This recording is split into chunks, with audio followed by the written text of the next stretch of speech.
Hello guys, hi, I am CA Harshad Jaju और हम पढ़ रहे हैं आज एक बहुत ही awesome revised standard that is SA number 299, right, जो किसके बारे में बात करता है सर?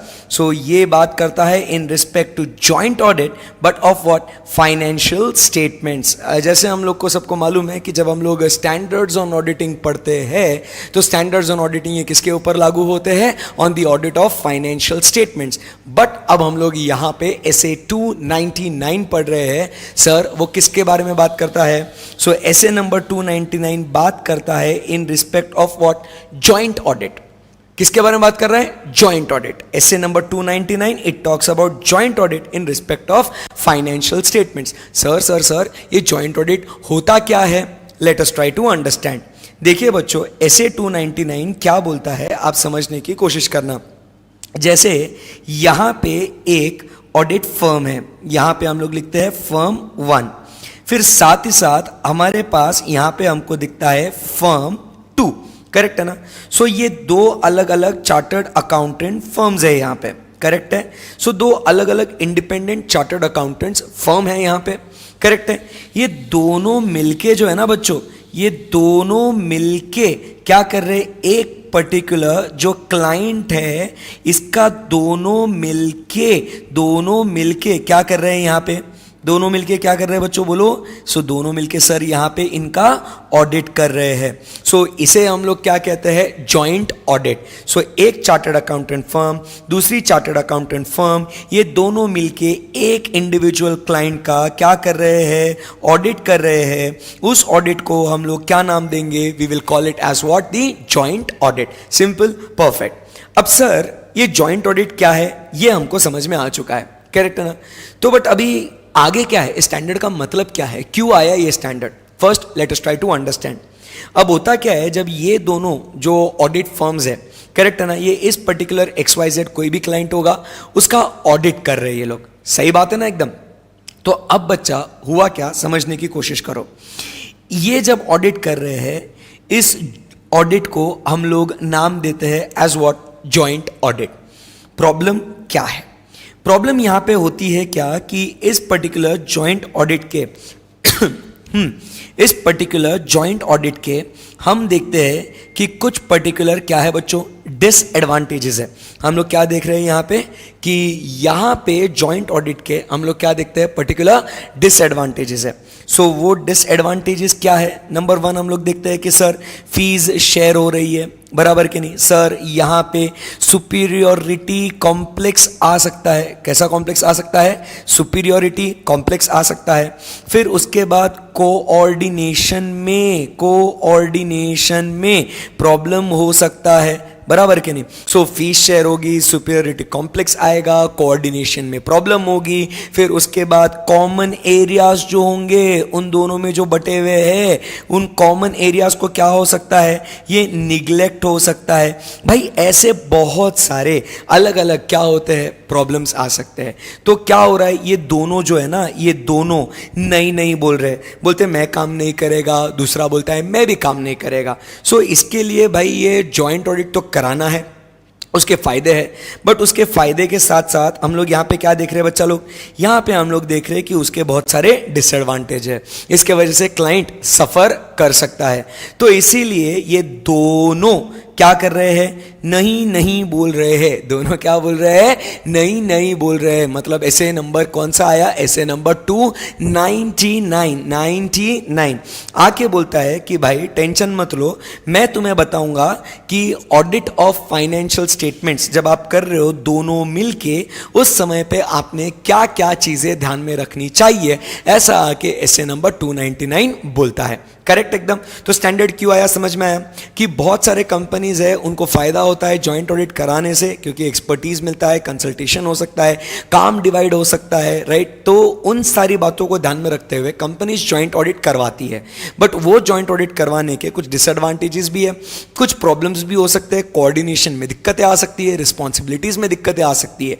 तो इसीलिए ऐसे 299 रिवाइज्ड इंस्टीट्यूट ने दिया है जो बोलता है कि अगर आप जॉइंट ऑडिट कर रहे हो फाइनेंशियल स्टेटमेंट्स का, तो आपने क्या क्या बातें ध्यान में रखनी है।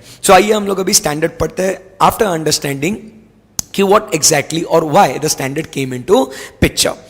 सो क्या हुआ, एसे नंबर 299 क्या कहता है, about joint audit of financial statements which lays down what the principles for, क्या बोलता है, which lays down the principles for effective conduct of what joint audit to achieve the overall objectives as laid down under SA 200। हमने एसे 200 पढ़ लिया था, right, जो हमारा first lecture था स्टैंडर्ड्स का, इसके अंदर हम लोग ने एसे नंबर 200 पढ़ लिया था, जिसके अंदर हम लोग को रीजनेबल अश्योरेंस लेना था, ट्रू एंड फेयर व्यू देना था, मटेरियलिटी के बेसिस पे काम करना था, ऐसे कुछ हमारे ऑब्जेक्टिव्स थे। सो essay number 299 lays down the principles for the conduct of joint audit so that we can achieve the overall objectives as laid down in the essay number 200। so क्या होता है उसके अंदर, auditor and the conduct of audit in accordance with the standards में जो objectives है वो achieve करने हैं।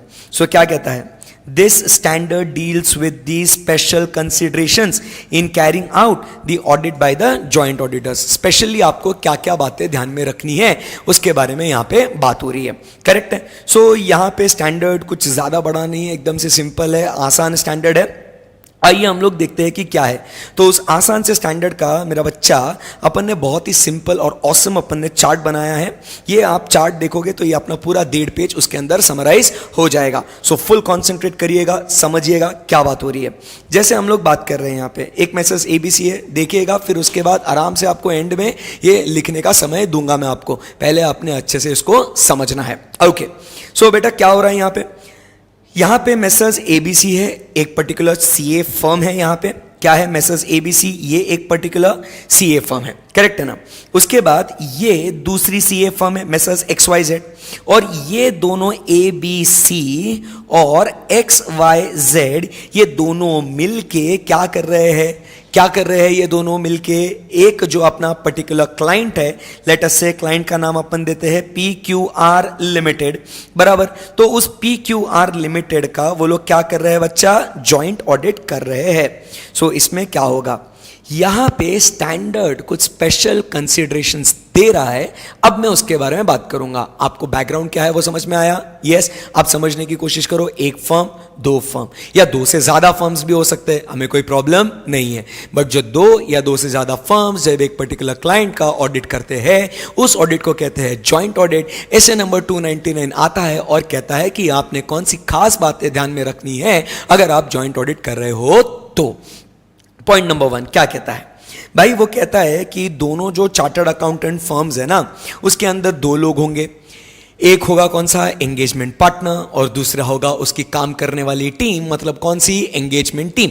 सो कहते हैं जो एंगेजमेंट पार्टनर है एक चार्टर्ड अकाउंटेंट फर्म का, दूसरे चार्टर्ड अकाउंटेंट फर्म का जो एंगेजमेंट पार्टनर है, एक चार्टर्ड अकाउंटेंट की जो एंगेजमेंट टीम है, दूसरे चार्टर्ड अकाउंटेंट की जो एंगेजमेंट टीम है, दोनों पहले साथ में आए। साथ में आके आपने क्या बनाना है, तो कहते हैं सबसे पहले आपने करना है प्लानिंग, कि आपने क्या क्या काम करना है, किस तरीके से काम करना है।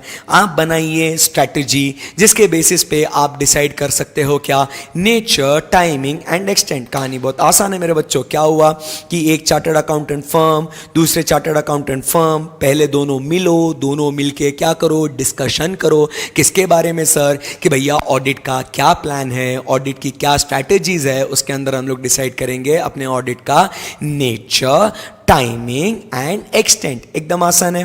क्या हुआ स्टोरी, एक चार्टर्ड अकाउंटेंट फर्म आया, दूसरा चार्टर्ड अकाउंटेंट फर्म आया, एक पर्टिकुलर क्लाइंट का ऑडिट कर रहे हैं। ऑडिट करने के बाद अब ऑडिट करने से पहले क्या ध्यान में रखना है, तो सबसे पहले अपने को क्या डिसाइड करना है, प्लानिंग। उसके बाद स्ट्रैटेजी। स्ट्रैटेजी में क्या बातें ध्यान में रखेंगे बच्चों, nature, timing and extent. Anyone any difficulty till here? पक्का? ओके, आगे बढ़ते हैं। अगर डिफिकल्टी नहीं है तो लेट्स मूव अहेड। फिर अब यहां पे क्या हो रहा है, let us try to understand. जब आप ये डिस्कशन कर रहे हो तो आपको इन डिस्कशन में 3 बातें ध्यान में रखनी है, during the course of audit, before the audit and on the completion of the audit. ये आपको बिफोर, ये जो चीजें आपको दिख रही है ना यहाँ पे स्क्रीन पे, ये मैंने लिखी है आपको वो कॉन्सेप्ट को इजीली ब्रेक डाउन करने के लिए, कि बिफोर, ड्यूरिंग एंड कंप्लीशन, ये अपन ने अपने लिए इसको समझने के लिए बनाया है। करेक्ट एकदम। सो क्या हुआ यहाँ पे, बिफोर, ड्यूरिंग एंड कंप्लीशन के दौरान अपने को ऐसे नंबर 299 कौन सी बातें ध्यान में रखने के लिए बोलता है, वो अभी अपन देखेंगे। So first, before we are starting or commencing with the audit, what we have to do, first वो कहता है आपने बनाना है एक जॉइंट ऑडिट का प्लान। स्वाभाविक तौर पे ऑडिट शुरू करने के पहले आपको क्या बनाना है, प्लान बनाना है। उस प्लान में आपको क्या बातें ध्यान में रखनी है। सबसे पहले वो कहता है आपने प्लानिंग में जब मिल बैठे हैं ना तीन यार, करेक्ट है ना, कौन से यार हैं यहाँ पे, एक अपना क्लाइंट है, एक अपना जॉइंट ऑडिटर है, दूसरा जॉइंट ऑडिटर है, तीनों मिलके बैठे हैं। तो ऑडिट शुरू करने के पहले उन्होंने आपस में मिलके क्या करना चाहिए, काम को डिवाइड करना चाहिए, काम का बंटवारा होना चाहिए। भाई तू क्या देखेगा, मैं क्या देखूंगा, तेरी रोल्स रिस्पॉन्सिबिलिटीज क्या है, उन सब का डिवीजन होगा। सो फर्स्ट क्या कहता है, there should be what, division of work, correct है ना। फिर वो काम डिवाइड होने के बाद अपन बात करेंगे about what, the reporting objectives. आपका क्या रिपोर्ट करने का ऑब्जेक्टिव है। आप फेयर रिपोर्टिंग फ्रेमवर्क की बात कर रहे हो, बराबर कि नहीं, ट्रू एंड फेयर व्यू की बात कर रहे हो आप, या आप कंप्लायंस फ्रेमवर्क की बात कर रहे हो, आपको कैसे रिपोर्ट करना है उसके बारे में बातचीत करेंगे। तो उसके हिसाब से हम लोग क्या करेंगे, अपना प्लान बनाएंगे। सो क्या हो रहा है यहाँ पे, ऑडिट शुरू करने के पहले आपने ऑडिट का प्लान बनाना है। तो उस प्लान में आपको सबसे पहले डिसाइड करना है कि अपने को हर एक पर्टिकुलर जॉइंट ऑडिटर को कितना काम करना है, वो काम को आप डिवाइड करिए, नंबर 1। नंबर 2, आपने प्लान डेवलप करना है based on what, reporting objectives. Simple सी बात है, अगर आपको आपका गोल नहीं मालूम, अगर आपको आपका ऑब्जेक्टिव नहीं मालूम कि आपको क्या अचीव करना है, तो भैया आप प्लान कैसे करोगे बताओ। मैं अगर आपको बोलूंगा चलो बच्चों प्लान बनाओ, बराबर के नहीं, आप बोलेंगे हाँ सर चलो प्लान बनाते हैं, बट एक बच्चा पूछेगा अरे सर कौन सा प्लान, किसका प्लान, क्या प्लान, बराबर है कि नहीं। सेम तरीके से अपने को अगर ऑडिट का प्लान बनाना है तो ऑडिट के प्लान में अपने को क्या रिपोर्ट करना है, अपना क्या रिपोर्टिंग का ऑब्जेक्टिव है, वो पहले मालूम होना चाहिए ना, क्यों, उसके बाद फिर अपन क्या कर सकते हैं, प्लान कर सकते हैं। सो पहला पॉइंट क्या कहता है, काम को डिवाइड करिए। दूसरा आपने क्या करना है, आपने रिपोर्टिंग ऑब्जेक्टिव्स को डिसाइड कर लेना है। थर्ड, आपको क्या करना है, significant factors which is important to guide the engagement team efforts. Significant factors होंगे कि बाबा रिस्क ऑफ मटेरियल मिसस्टेटमेंट कितना है, सिग्निफिकेंट मैटर्स लास्ट ईयर के ऑडिट में क्या हो गए थे तो इस साल को अपने को ध्यान में रखना है। कुछ फ्रॉड्स वगैरह नोटिस करे थे क्या अपन ने, तो कुछ ऐसी घटनाएं कुछ घटी थी, बराबर के नहीं, वो सिग्निफिकेंट है आपके लिए, तो उन बातों को भी ध्यान में रखना है कि उसके हिसाब से हम क्या करेंगे, अपने एंगेजमेंट टीम को बोलेंगे कि भैया आपने क्या काम किस तरीके से करना जरूरी है। उसके बाद आपने प्रिलिमिनरी एंगेजमेंट एक्टिविटीज भी करना है, जो आप बेसिकली अंडरस्टैंडिंग लेते हो, करेक्ट है ना। और ये सारे पॉइंट्स आपने ऑडिट स्ट्रैटेजी कैसे बनाना है उसके हिसाब से आपने ऐसे 230 में भी पढ़ा हुआ है। एंड देन आखिरी में इन सारी बातों को मद्देनजर रखते हुए हम लोग क्या बनाएंगे, अपने ऑडिट का नेचर, टाइमिंग और एक्सटेंट अपन डिसाइड कर लेंगे। ओके, वापस से एक बार हम लोग बात कर रहे हैं ऐसे नंबर 299 जो बात करता है joint audit of financial statements. उसके अंदर हम लोग ने देखा कि 2 और more than 2 chartered accountant firms are conducting the audit of a single entity. So how to go about this audit, उसके लिए ऐसे नंबर 299 आता है which gives into what, the special considerations as to how to proceed with that. So उसके अंदर first हम लोग क्या कहते हैं बच्चों, फर्स्ट पॉइंट कि आपने दोनों चार्टर्ड अकाउंटेंट फर्म्स ने मिलके क्या करना चाहिए, मीटिंग करो, डिस्कशन करो और भैया डिसाइड करो कि अपने ऑडिट का प्लान, स्ट्रेटजी क्या होगा, और उसके हिसाब से आपने डिसाइड करना है आपके ऑडिट का नेचर, टाइमिंग और एक्सटेंट।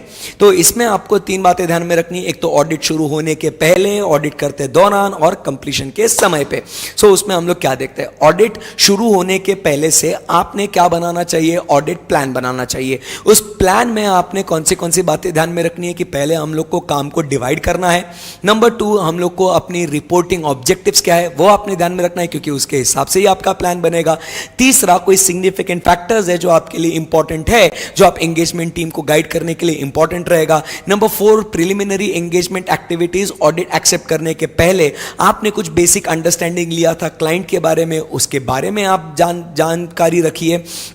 एंड लास्ट में then you decide what, nature, timing and extent. And फिर उसके बेसिस पे आप आपका ओवरऑल ऑडिट प्लान बनाइए, जिसके अंदर आप ध्यान रखेंगे अबाउट व्हाट, कि दोनों में क्या कॉमन एरिया है, दोनों मिलके क्या करेंगे, और हर एक का स्पेसिफिक एलोकेटेड वर्क क्या होगा वो आप ध्यान में रखेंगे। एंड फिर उसके बाद आप अब ऑडिट करने के लिए तैयार है। समझ में आई बात है आपको? तो ये जो है बिफोर कंडक्टिंग द ऑडिट की बात हो रही थी, आई बात समझ में आपको? परफेक्ट। उसके बाद during the course of audit, simple सी बात है भाई, क्या करने का है मेरे को, I need to assess the risk of material misstatement. Everybody, मैं चार्टर्ड अकाउंटेंट हूं, मैं ऑडिट कर रहा हूं, obviously I have to do what, assess the risk of material misstatement as per SA number 315। मेरे को वो काम करना पड़ेगा। हम सबको मालूम है internal inherent risk plus control risk combined together is called as what, risk of material misstatement. क्यों? क्योंकि उन रिस्क ऑफ मटेरियल मिसस्टेटमेंट के बेसिस पे ही तो मेरा क्या डिसाइड होगा, नेचर, टाइमिंग एंड एक्सटेंट। तो ऑडिट करते दौरान मुझे क्या करना होगा, I need to assess the risk of material misstatement. But वो रिस्क ऑफ मटेरियल मिसस्टेटमेंट कौन से एरिया में होगा, जो मेरा एरिया एलोकेटेड होगा उसके हिसाब से ना, तो वो आपको पता कैसे चलेगा, based on what, the engagement letter. Third, वो एंगेजमेंट लेटर सबने क्या करना चाहिए, एक्सेप्ट करना चाहिए by all the joint auditors, and then it should be communicated with those charged with governance. Anyone any difficulty till here? Now वापस एक बार, audit करते दौरान, बस स्टैंडर्ड खत्म होने आ गया बच्चों, बराबर के नहीं, तो ऑडिट करते दौरान हमने कौन सी बातें ध्यान में रखनी है मेरे बच्चा, सो बोल। ऑडिट करते दौरान हम लोग ने सबसे पहले क्या असेस करना है, risk of material misstatement. Second, अपने को कॉमन एंगेजमेंट लेटर देना है। थर्ड, वो एंगेजमेंट लेटर सबने साइन करना है, एक हमारे पास रहेगा और एक हम लोग देंगे दोस्त चार्ज्ड विद गवर्नेंस को। बट अब यहां पे आपको मालूम है, जब अपन बिफोर द ऑडिट हमने काम डिवाइड किया था, एक कॉमन एरिया है, बराबर कि नहीं, और एक डिवाइडेड एरिया है। तो सर जैसे आप शुरुआत में बोल रहे थे कि बहुत सारे कुछ क्या हो सकते हैं, डिसएडवांटेजेस हो सकते हैं, कॉमन एरियाज निगलेक्ट हो सकते हैं, कोऑर्डिनेशन नहीं हो सकता है, तो सर उस समय पे जिम्मेदारी कौन कौन लेगा? तो क्या कहता है बच्चा ऐसे, अगर वो काम जब डिवाइडेड है तो वो जितना जिसके हिस्से में जो काम आया है वो उसके लिए उतना रिस्पॉन्सिबल रहेगा। So there will be separate responsibilities for each joint auditors responsible for the work allocated to him, बराबर कि नहीं। और जो काम डिवाइड नहीं हुआ है, जिनमें कॉमन डिसीजंस है, दोनों रिपोर्ट साइन करने के पहले अग्री कर चुके और स्टैट्यूटरी रिक्वायरमेंट्स की बात आती है, जहां पे उन सारी चीजों के लिए वो दोनों या मोर देन टू वो joint auditors jointly and severally responsible रहेंगे। सो सेपरेट रिस्पॉन्सिबिलिटीज कब रहेगी, जिसके हिस्से में जो काम आया उसके लिए वो रिस्पॉन्सिबल, बट दोनों की कॉमन रिस्पॉन्सिबिलिटीज, जॉइंट रिस्पॉन्सिबिलिटीज कब रहेगी? नंबर वन, जो काम डिवाइड किया गया नहीं है, जिसपे दोनों अग्री करते हैं, कानूनन रिक्वायरमेंट है दोनों को इसके ऊपर काम करना है, तो उस समय पे हम लोग क्या कहते हैं, they will be what, jointly and severally responsible. फिर बाद में आपको आपका नॉर्मल ऑडिट तो करना है। फिर ऑडिट करने के बाद ऐसे बोलता है कि अब कंप्लीशन की बात करते हैं, और कंप्लीशन में आप क्या दोगे, आपका ऑडिट रिपोर्ट दोगे। सो ऑडिट रिपोर्ट, ये आपका कॉमन ऑडिट रिपोर्ट दिया जाएगा, बट कभी कभी क्या हो सकता है, डिफरेंसेस हो सकते हैं। किन में डिफरेंसेस हो सकते हैं? नंबर वन, जो ओपिनियन में डिफरेंसेस है, जो मैटर्स कम्युनिकेट करना है उसके ऊपर डिफरेंसेस है, करेक्ट है ना। तो उस समय पे जरूरी नहीं है कि कॉमन जॉइंट ऑडिट रिपोर्ट आप दो, उस समय पे आप सेपरेट ऑडिट रिपोर्ट दे सकते हैं। मैं मेरा ऑडिट रिपोर्ट देगा, तू तेरा ऑडिट रिपोर्ट देगा, that's it. SA number 299 is over. Anyone any difficulty? No.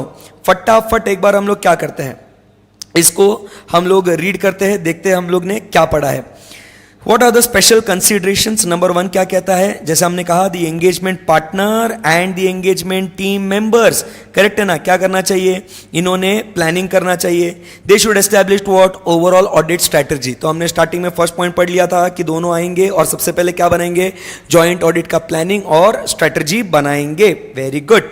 उसके बाद हम लोग आगे बढ़ते हैं। नेक्स्ट हम लोग किसके बारे में बात करते हैं कि बिफोर द कमेंसमेंट, बराबर के नहीं, आपने क्या बनाना चाहिए, आपने प्लान बनाना चाहिए, विच should cover what? Number one, division of work. Number two, ascertain the reporting objectives. Number three, communicate the significant factors, बराबर के नहीं, which are important to direct the engagement team. Number three, consider the results of preliminary engagement activities. Last में ascertain what? Nature, timing and extent. तो ये points हमने यहाँ पे देख लिए, easy है, yes.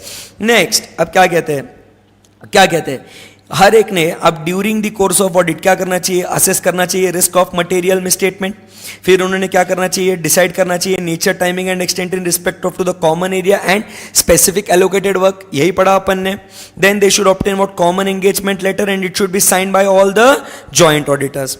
विद अब हम लोग बात करते हैं in respect to what, responsibilities. So responsibilities क्या है, जहां वर्क डिवाइडेड है वो उसी रिस्पॉन्सिबल वर्क के लिए क्या रहेंगे, मतलब उसी एलोकेटेड वर्क के लिए रिस्पॉन्सिबल रहेंगे। बट जहां पे वो कॉमन वर्क है, जॉइंटली एंड सेवरली कब रहेंगे, ये आपका एमसीक्यू भी बन सकता है आपका, कि इंडिविजुअली कब रिस्पॉन्सिबल रहेगा, या जॉइंटली एंड सेवरली कब रिस्पॉन्सिबल रहेगा, none of the above, all of the above, ये स्पेसिफिक, ऐसा आपका एक एमसीक्यू बनेगा यहां पे, करेक्ट है ना. So work not divided, decisions taken by all of them common areas में.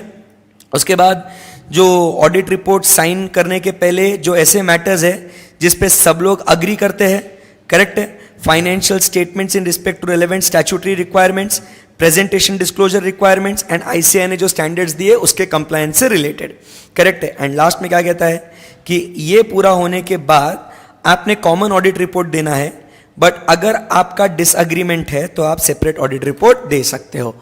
इजी है स्टैंडर्ड, परफेक्ट, इजी, सिंपल, कोई टेंशन नहीं है. रिवाइज स्टैंडर्ड है SA 299, एकदम सिंपल, मजा आ गया सर. सो अब मेरा बच्चा फटाफट 5 मिनट के अंदर क्या करेगा, ये चार्ट ड्रॉ करेगा और फिर उसके बाद हम लोग SA 299 से वाकिफ हो जाएंगे. चलिए राइट दिस डाउन फटाफट.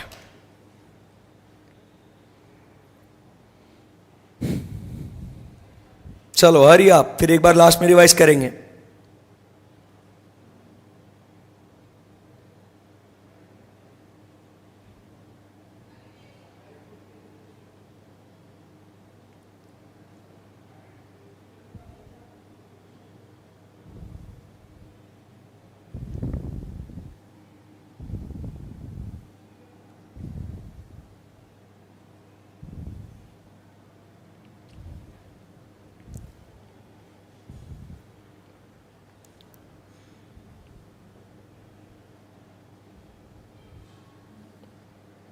चलो हरी आप.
चलो कहां तक पहुंचे, लिखो लिखो।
चलो, सो आई बिलीव सबका हो गया होगा लिख के, नहीं हो गया होगा तो पॉज करके लिख लेना।